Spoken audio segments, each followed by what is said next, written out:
everybody, Keren here from tuppencecoloured.co.uk, and thank you very much for joining me today. This is what I've been making today. It's a rather attractive faceted gift bag, and it's an idea that I have copied from a Dutch demonstrator called Caroline van der Straten. Now, Caroline made her version using the gift bag punch board, and I thought I would give it a go and try and make it without using the gift bag punch board to see how possible it was. And as you can see, it was possible. So stay with me, I'll show you how I did it. I'm going to score the card on the long edge at 2 inches, 4 inches, 6 inches, 8 inches, and at 10 inches. And on the short side, I'm going to score it at 3/4 of an inch from the top and 1.25 inches from what's going to be the bottom edge. These are the things that I'm using today. I've got a piece of Painted with Love DSP, and you need a piece that's 6 inches by 10.5. This happens to be 10.25 because I'm using a sheet I've already cut into, but don't worry, we can make that work. I've got a piece of Whisper White for stamping on, and I've got some Melon Mambo that I'm going to be die cutting. I think I may also use a different colour, maybe some rich raspberry or some Calypso Coral. We will see about that. I've got Sure Do Love You stamps, Melon Mambo ink, and the Lots to Love thinlets, and the what are we calling this? The mini tinsel trim. Now this comes in a pack with a reel of blushing bride as well, so that's very good value.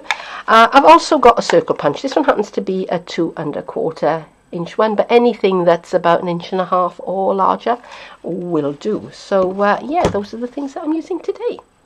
Now I'm working on what's going to be the inside of the bag, and I've drawn a line that is 2.25 inches from the base, so 1 inch up from that score line that I made, and I'm going to fold in that short edge so it doesn't get in my way. And now I'm going to score at 1 inch down as far as that line I've drawn, and then I'm going to stop, and then I'm going to score at 3 inches down as far as that line, 5 inches, 7 inches, and 9 inches. Okay, now you have to remember to fold that bit over, because otherwise you're going to be 1/2 inch off right the way across the piece. So that you can see better what I'm doing, I've inked in some of those score lines that I've just made. Now when you're doing this, obviously you wouldn't need to do this because you would be able to see perfectly well where you have scored. What I'm going to do is I'm going to draw a line that connects where these two folds meet to the end of that short one that we just made. I'm going to use a set square because it's handy. A ruler would be fine as well, and I'm just going to join those two together, and then I'm going to do the same thing from this corner to there. That's not very tidy, is it? Let's do it right this time. Okay, that's better. It's going to be on the inside, nobody's going to see it. Alright, and then I'm going to take my embossing stylus, and I'm just going to emboss and score that line that I just made.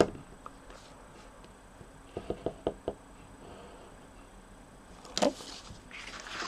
And I'm going to work my way along this piece of card, doing just the same thing, but I'm not going to draw the lines because I can see what I'm doing, even if it doesn't show up very well on camera. And then when I've done all of that, we'll come back and go on to the next stage. I've gone ahead and burnished the folds that go all the way across and all the way down on my card, and now I'm going to do a little bit of trimming before I do the partial ones, and I'm just going to take a little sliver out of that.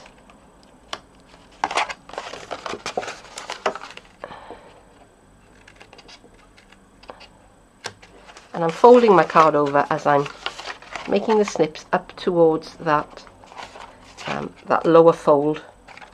I'll show you in a minute what I mean. Yeah, and I'm folding the card over because I had a moment of genius, haha, when I realised that if I did that, I'd only have to make one cut rather than as I've been doing in the past, cutting up one side and then cutting up the other side. So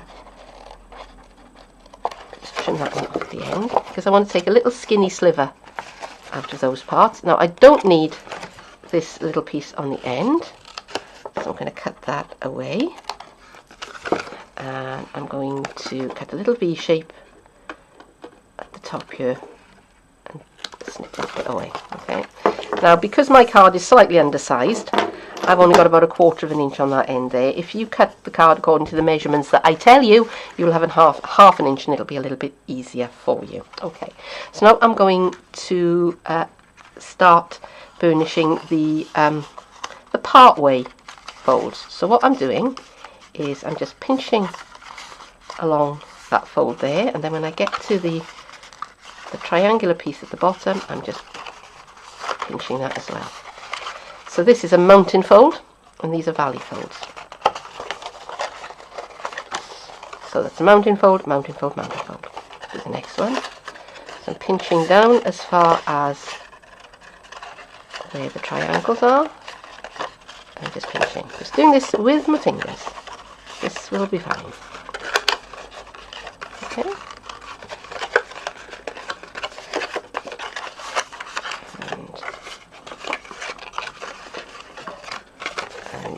There we are. That's my folds burnished. And I'm going to do one more thing before I stick it together, and that is I'm going to fold over my top edge here, because this is going to be easier to do when the card is flat. And I've got a hole punch. This is a 1/4 inch one, and I'm going to line that up with the edge of the, because these points are going to be out, so where am I going to want my, on the inside, that's right. So I don't want it there, I want it there. That nearly went wrong.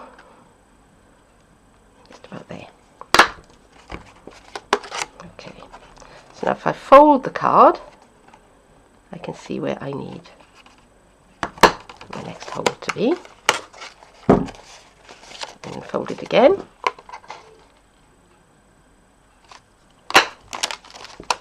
And I'm going to keep working my way along the top of my card here.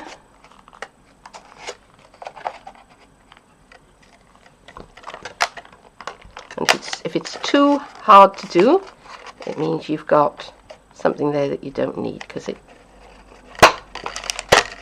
will work. You have to be firm with it, but it will work. This is ready now to be put together. I've got a little bit of tear and tape along this edge here, and I've cut off that extra piece of card there, because I decided I didn't want it in the end. And I'm just going to bring these edges in together. Now I'm going to have to repunch a hole there, but that's okay. We can do that, that's not a problem. Just making sure that everything lines up nicely. Would be a good idea if I was actually in shot, wouldn't it? That would be good, yeah. And there we go. And because I've got my flap where I wanted my little hole to be, I'm just going to bring the punch back in again one more time and get rid of that piece.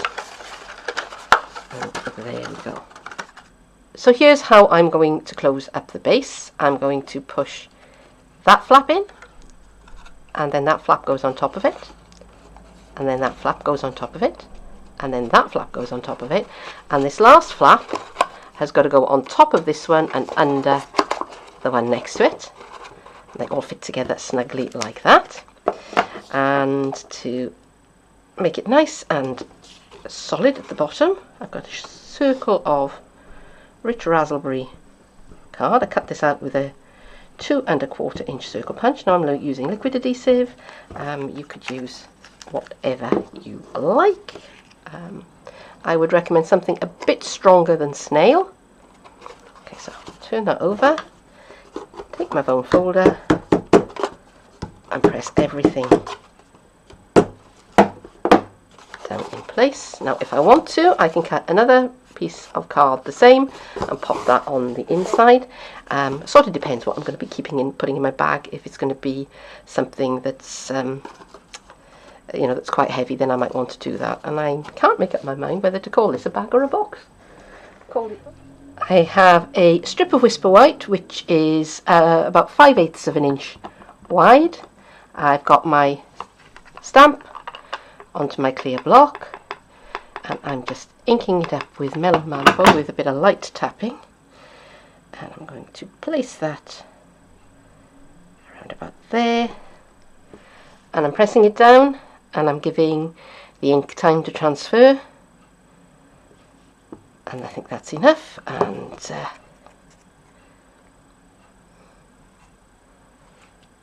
there we are. So after I'd done my stamping, I changed my mind about the way I wanted to attach this sentiment to my my bag, and I punched up my classic label punch, and I'm just going to trim off the end with the same punch. So I'm putting that little bit in until I can just see a little diamond on the end there. Okay, and that gives it a nice flag end. And I've got a 1/8 of an inch hole punch here. So I'm just going to pop that one on and carefully remove it from the punch. I've got a length of mini tinsel trim in the gold. It comes in a twin pack with, I think, the other colour Sweet Sugar Plum. And I've put a little bit of PVA glue on the very end of my my thread there, and I've let it dry. So this is now quite stiff. All right, it's not going to unravel, and this is going to help me when I come to thread it through.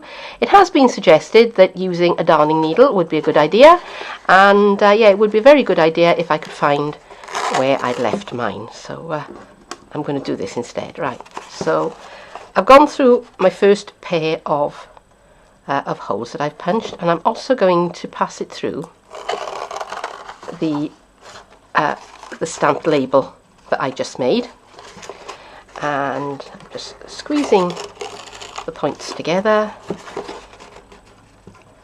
and just pulling my thread through. Squeeze those two pieces together and thread through until I get all the way back to where I've started.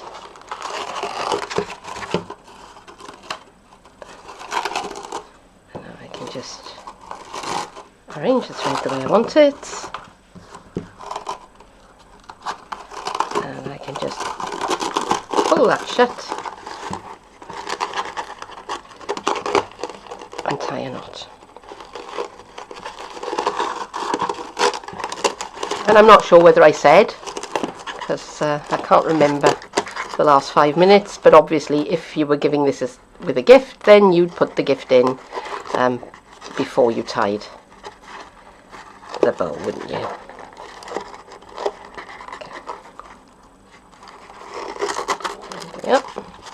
And I'm going to leave some nice long ends because I'm going to snip away the bits that I don't want, but I am leaving quite a generous bit of thread at the end there. Okay, so to finish them off, I've cut 4 of these little hearts, which are in the Lots to Love dies, and these are in Melon Mambo, and I'm going to give them a nice generous coat of my liquid adhesive here. And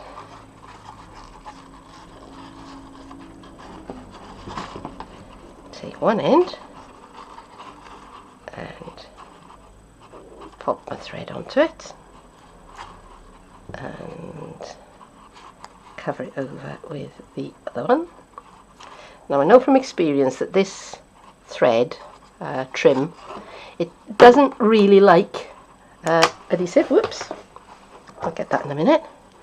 And I've got one of my mini binder clips here, and I'm just going to put that onto the